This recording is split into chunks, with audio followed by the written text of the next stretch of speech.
Hey, it's Nicholas with the Backyard TARDIS here with another top 10. Now, if you watched my last top 10, I talked about my top 10 favorite mainline Sonic games, and in that video, I laid out that I was going to have a week full of content covering Sonic for his 60th anniversary. I mean, 60th, 30th anniversary. Um, wouldn't that be crazy? But yeah, 30th anniversary for Sonic. However, I lost my voice. Then we had weeks long of 110 plus degree weather, and I haven't been able to record videos. So now I'm back, going to actually do a month later, after the anniversary, do my week of Sonic videos. However, what am I going to do for my top 10? I figured as much as we're celebrating Sonic, let's look at some of what are the worst games in my opinion. And this is going to vary different from a lot of other people. There are a lot of games that people dislike that I actually enjoy. But these are my top 10 worst Sonic games, and there are some bad ones on this list. Number 10 is Sonic the Hedgehog 4.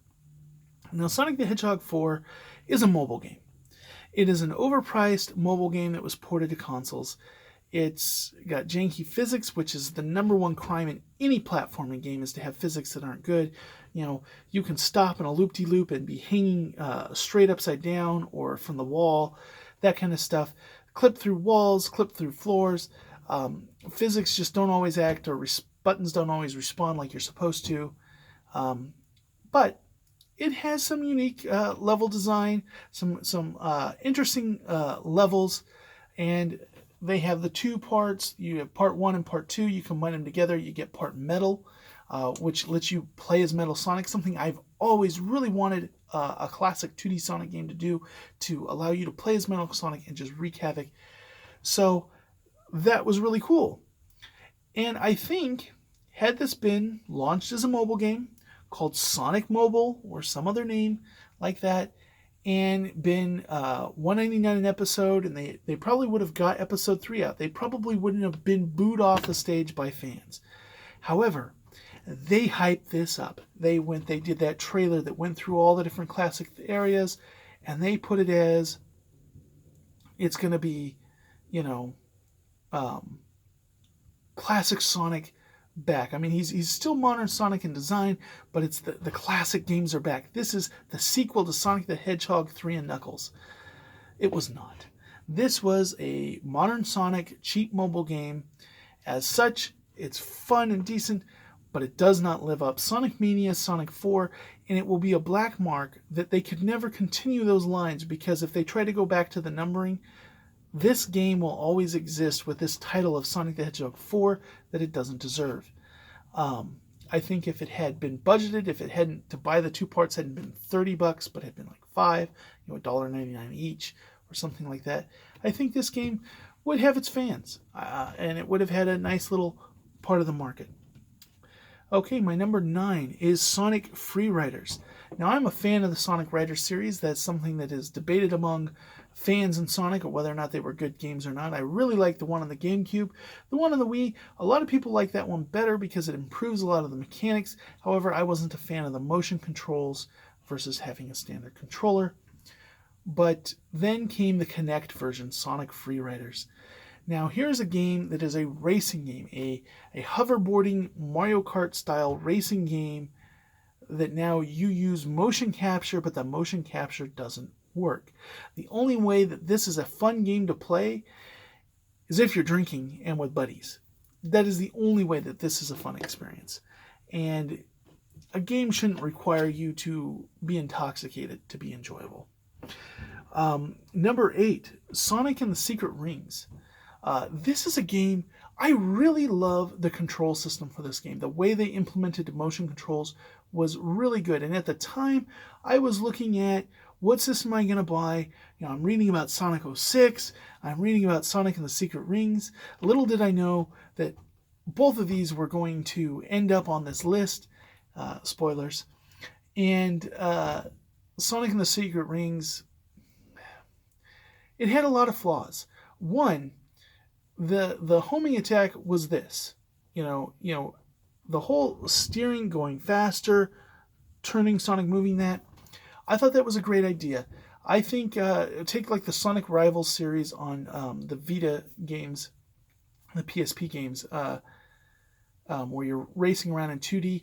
I think if they had done a game like that, but with the Sonic and Secret Rings controls, would have been an insanely fun game. It would have been, if they'd made a sequel to Sonic R, but used the on-rails kind of path of Secret Rings and just moving. And in fact, they kind of did. It's called Sonic Dash. It's a fun mobile game. So it had potential. However, the homing attack is doing this, which is not bad. Occasionally doing that is not bad. When you have 30 things that you have to jump in a row and attack, and you're it's not fun, and it's tiring when you have to take a break from your game because your arms are sore. It shouldn't be that way, especially if you've not been playing that long. But even worse was this was one of the games that introduced padding the game out for progression. Now, previous Sonic games had done missions, and they were ways to do unlockables, extra completionist things, but this was actually saying you've got to do missions before you can get to the next level.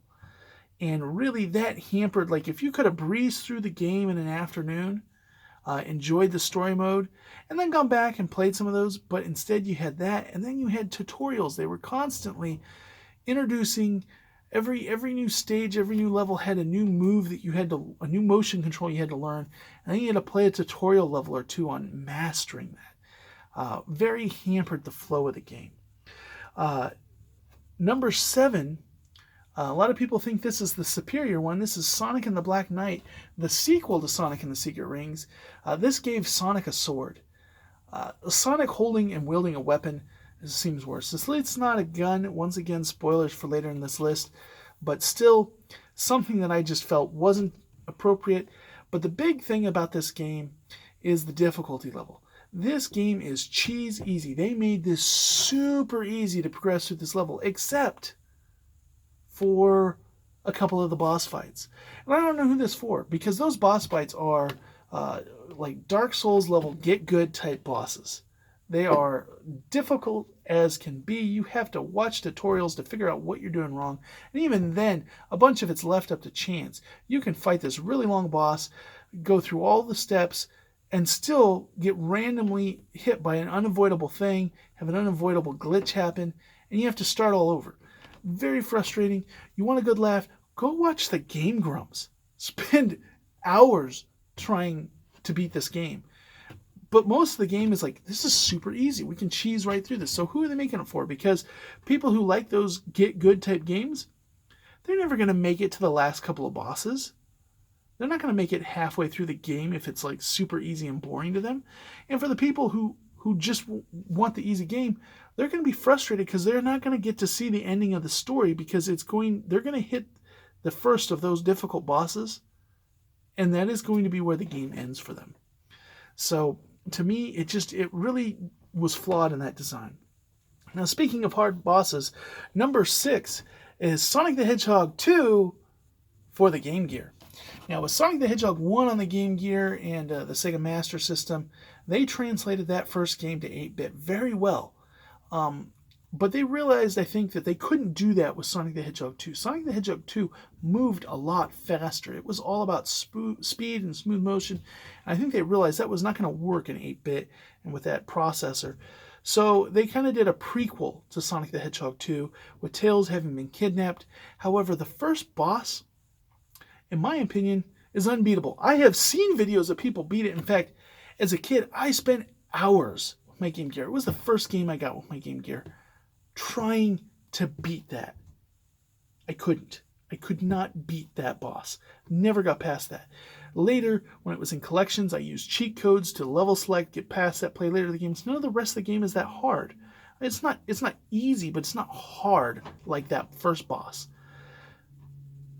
I have gone and watched how-to tutorials to beat that boss, and even as an adult, as a much more experienced gamer, gone back and still cannot beat that boss. Now, I'm not the best platformer gamer out there, but that level of difficulty so early on basically makes the game inaccessible to most of the audience, and that is why it makes the list. Rule for this list I didn't mention, No ports. I'm not going to discuss bad ports because if the original game was good, then the bad ports don't get it. This one fudges the line a little bit, and that is Sonic Boom: Rise of Lyric for the Wii U. This game was originally going to be a PS4, Xbox One game, and the Sega made a deal with Nintendo, and that meant that they had to do a certain number of exclusive games for Nintendo. And instead of like shelving this game and saying we're going to release it after that deal's over, or pushing it out and going the Nintendo deal happens after that and starting development with, because this is an outside team, it's not even Sonic Team that's making this game. Instead of going, well, Sonic Team's going to get busy on making those games for Nintendo, they basically dropped a hammer and said, no, this game's going to release exclusively on Wii U. The problem is it used a game engine that didn't support the Wii U. And the game engine company specifically would not work on it because they had a thing against Nintendo's lesser powered systems. Now, despite the fact that their engine did work on like the PS3, which the Wii U was comparable to, but they didn't want their engine. So the studio had to try to do that. What they ended up having to do was remove huge portions of the game, to remove assets, to remove, if you had things moving in the world, those had to go away because no longer could they support this because they had to strip bone the game down. And it's glitchy. Yes, it's glitchy, but it's doable, it's playable, but it is barren and boring. The premise was they got most of the people from the Ratchet and Clank team to come and make this game, and it was going to be Sonic in a Ratchet and Clank style game. Tons of promise. And Sonic Boom was like this multimedia. There was a comic, there were games, and there were a cartoon and toy line and all this, and it was going to be like this huge American team push for a new brand of Sonic, this side project of Sonic Boom. And this game came out and killed it, which is a bummer because guess what? The cartoon, brilliant. The comic, brilliant. The game, horrible. The future games after it, not so bad. But you know what? Nobody cared. This game stinks so bad that all that other stuff was tanked down with it. And that's really guilty. I personally don't like the argument that Sonic games can't be good on Nintendo or that they need to be on these other systems so that they can look better. Mario games look beautiful. They are the gold standard in the platforming community. Everybody points to them and says, wow, they always get like 9 or 10 out of 10s whenever they release by all the game reviewers. So there's no reason Sonic can't have that on that. However, this game was not designed for that system, and it wasn't compatible to be ported to that system. And that's not Nintendo's fault. That's Sega's fault for fulfilling that contract with that. I'm sure Nintendo had no idea that this game even existed when they made that deal. Going on to the next one, number 4, Shadow the Hedgehog. Now, in Sonic Adventure 2, they introduced Shadow the Hedgehog. He was super cool. He was the ultimate life form. He had power of chaos. He could teleport. He could shoot lightning. He could stop time. All of these just amazing abilities. Was basically had the abilities of a Jedi and of the Flash. He was a speedster. All this stuff, very OP. But Sega was feeling that Sonic was aging out, that people were getting older. Call of Duty was what was popular. And Ratchet and Clank was picking up in popularity. So they were thinking, we need to give Sonic a gun. He's not edgy enough. They can't give Sonic a gun. He would never. But Shadow the Hedgehog, then it wouldn't go against his character. Yes, it would. When you are a living weapon who moves faster than bullets, why would you ever pick up a handgun and use it? If you move faster than bullets, if you move faster than the speed of sound, why in the world would you drive around on a Harley? But that's what Shadow the Hedgehog gave us. And Shadow the Hedgehog goes, oh yeah, all that backstory, before, well, there was more to the story. Aliens were involved as well. And they're invading, and Shadow has alien blood running through his veins. And the progression system of being good, bad, or neutral and having different branches, like that was an interesting thing to do with Shadow. However, they botched this character. This character could have been a pillar. He could have had his own games. But this game pretty much single-handedly destroyed this character going forward. There have been some games that have used it okay, but it really sank. What they had was a great character, and in my opinion, it really lessened him. Now, my number 3, kind of a joke one here, Sonic Schoolhouse. I am a fan of learning games. Mario teaches typing, stuff like that. I think they're good. I think they're great for kids to have a fun way to learn. A Sonic Schoolhouse is not that. Sonic Schoolhouse is the stuff of nightmares. This is just really bad, and it's creepy when Sonic is like behind doors with deadpan eyes just staring at you all creepy like. This, not a good teaching game at all. I learned nothing from this but nightmares. Now, number 2, another Game Gear game. Sonic Labyrinth. This is the game where Dr. Robotnik sneaks into Sonic's house and puts basically lead shoes on Sonic's feet. Now, if he had Sonic sleeping in a bed, he could have killed Sonic, but he didn't. His disaster plan was to put new shoes on Sonic's feet that he couldn't get off that would make him slow. And this is like an isometric 3D kind of view in 8-bit. So it's not 3D, but it's the isometric view, top-down kind of thing. And Sonic is slow. And not like, oh, he's slow like every other video game character. No, like they made him painfully slow. No one wants to play that Sonic game. I don't think a lot of people did. My number 1 is Sonic 06. That's right. The game that they wouldn't call Sonic Adventure 3 because they held Sonic Adventure as too great a title to degrade it with this game, but instead they titled it Sonic the Hedgehog as a complete brand reboot. You'd think that name would be even bigger, but no, they didn't care about that. Now this is a game once you have the Sonic levels. Some interesting things. They got the robot Eggman. It now controls the robots from iRobot, and they're flying around attacking Sonic. Big open worlds that aren't populated, that don't have good maps, that are confusing. If you didn't like the open world in Sonic Adventure, you're gonna hate the open world in this. And the people are freaky looking. The memes, the jokes, the Game Grump videos. This is my favorite game to watch other people play because I can watch their soul slip away. I remember Game Attack did a thing where they had this. They were playing this game, and if somebody donated $1,000, they would hit reset and start over, and that happened twice. And they were at the point where they said, if it happens again, I don't care if you give us $1,000, we're not starting over. That stretch goal is off the table because this game broke them, and it was fun to watch. This game is so buggy. It needed another year's worth of development.